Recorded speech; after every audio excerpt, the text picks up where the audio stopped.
Hello, welcome to 7 Minutes of Science, your weekly high-speed rundown of all the top science stories happening in the world this week, with me, your host, Eddie Edwards, coming to you live from Mission Acceptable. This is going to be our last proper 7 Minutes of Science of the year. We'll be doing a bit of a Christmas special next week, which is my top 7 heroes of science from the last year. So it's a good one that this one's we're ending on is going to be a bit of a doozy. Some pretty cool stories, including a pretty epic one coming out of the Red Planet and the Curiosity program. So, without further ado, for the last time this year, give me 7 minutes on the clock, and in 3, 2, 1, let's do this. Monday, ladies and gentlemen. What do you think inhabits the nothingness between the stars? Do you think it's nothing? Good guess, but I'm afraid you're wrong.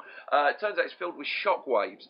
Turns out that whenever the sun, or now I come to think of it, any star, has a coronal mass ejection, basically when it's shooting a mass of plasma out of the sun itself, the charged particles, basically that builds up a wave of pressure which strikes against the interstellar plasma. That's the charged particles between the stars, and then it fans out like a tsunami type wave. This story is one that makes it strikingly clear how little I know about the universe. This is all new information that has come to light as a result of everyone's favourite interstellar vehicle, the Voyager Probe, which has just left our solar system and will reach the next star in about 40,000 years. It's been detecting these waves since it left the direct gravitational effects of our sun, and the current shock wave it's experiencing has been going on since November. According to Ed Stone, the project scientist for Voyager, the tsunami causes the ionised gas that is out there to resonate, sing, or vibrate like a bell. To which I say, space be crazy. Okay, Tuesday, bad news for us, those of us still hoping to one day get superpowers. It turns out that the most powerful explosions of energy in the universe, gamma-ray bursts, are incredibly common on Earth. So given the complete absence of anything Flash or Hulk-shaped in the history of ever, we can pretty much rule that one out as a source of superpowers. Although, exosuits might pay off. Big betting on exosuits if you want your superpowers. New scientific data from the Fermi Space Telescope has confirmed that there are about 1,100 of these gamma-ray bursts occur daily on the Earth in almost every storm that's created. This was believed to only be a deep space phenomena, but it does kind of explain why lightning might be so difficult for us to understand, why we've not had that, because there's actually something much more complicated and interesting going on there. This was all presented at the American Geophysical Union's full meeting. I couldn't find a direct link to the paper, for which I apologise. I also apologise for not being able to make a joke that directly links to Hulk and thunderstorms. Oh, God, I forgot about that movie, and I watched way too much of it to find that clip. Anyway, Wednesday. Wednesday. Excite! I am sorry, but I just wanted to set the mood for the next story. NASA's Curiosity rover may, and I stress may, have detected evidence of life. Like on Mars. Like somewhere that isn't here. Like somewhere that in fact is the first place we looked that wasn't here. So to refer back to the opening story... Okay, I'm done. I'll calm down. I'm professional. What the little robot that Cull has discovered is a spike in the methane levels on the planet. This doesn't fit to any known geological processes, but could be caused by microbial life. So what's next? The rover's got to test again, because holy balls, this is important.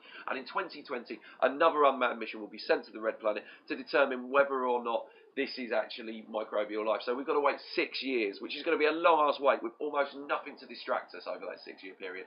Except, of course, Avengers, Civil War, Avengers, Age of Ultron, Ant-Man, Captain America, Civil War, Doctor Strange, Guardians of the Galaxy 2, Thor Ragnarok, Black Panther, Avengers Infinity War Part 1, Captain Marvel and Inhumans, and Infinity War Part 2.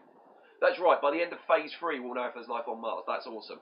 Right, Thursday. As you're probably aware, I tend to get hyped up over the discovery of water anywhere due to my water equals life belief. And until such time as we've checked out other water, I refuse to give up on that hunch. So you can imagine how hyped I am that we discovered 11 million cubic kilometres of water very close to home. In Canada. Well, actually on Earth. We've known for a long time, obviously, the deep rocks of the Earth are filled with water because of gravity. Not that gravity, the universal force of gravity.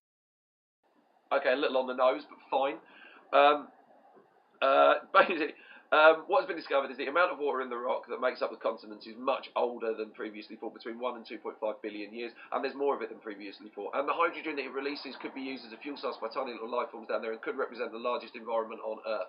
This work was done by Barbara Sherwood Lawler and her team, and it's really cool. The last part of this story is an apology that I couldn't think of a single science fiction movie I could reference that has like a core of the planet is filled with water. Not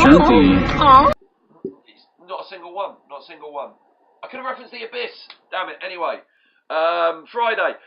We finally developed the technology that can identify which children to kill. Scientists have discovered a way of predicting from brain scans the level of generosity in children. This, of course, beats the previous method of waiting to see what Santa delivers them. Jason M. Coe and Jean Dessetti out of the University of Chicago have been using brain scans to study morality in children for some time, with using generosity as a simple standard for overall morality.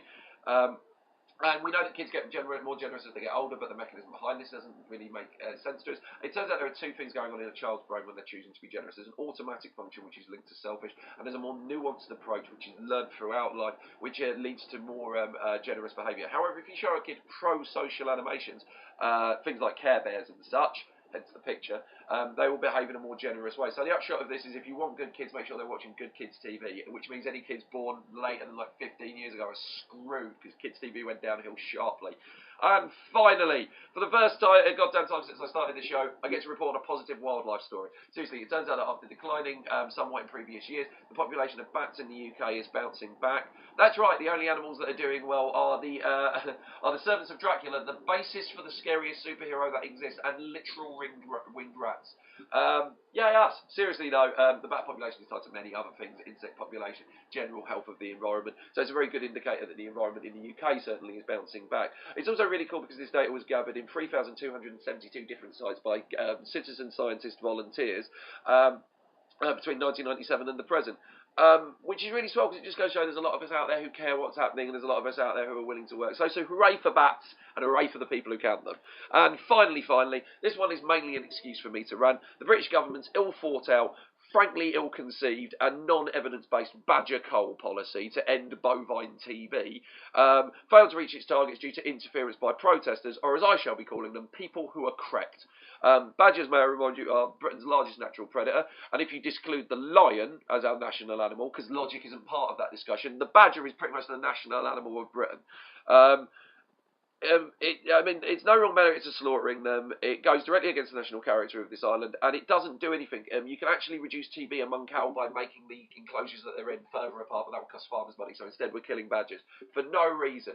Screw the badger goal, screw the government, and screw anybody who thinks it's a good idea, and hooray for the people trying to stop it, you good people. Thanks. And boom, under 7 minutes for the last time of the year. I said we'll put the clock on for the last time this year, because next week's 7 Big Heroes sites, I'm not going to be on the clock. I'm just going to be running through them in a leisurely place, which I feel I deserve, because, hey, it's Christmas, and this is actually much harder than you might think it is. But thank you very much for watching. I hope you enjoyed it. I hope you enjoyed what we've done throughout the year. 7 Minutes of Science, Christmas special coming up next Sunday. Christmas Day, we have another show coming up, which is going to be called Hatecast, in which I'll be running through the 5 biggest bastards of the year. Just because I want you to see their pictures. I want you to know who these people are, so that you can treat them badly in public. Thank you very much for all your support.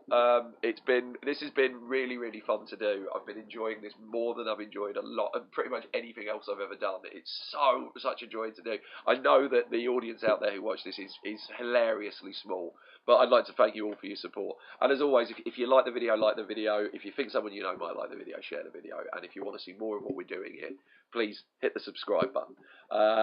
Hit the subscribe button. Why did I point down? I've been putting it there for weeks. Anyway, thank you very much for watching. Goodbye, and good luck in your endeavours. If your endeavours be good. Goodbye!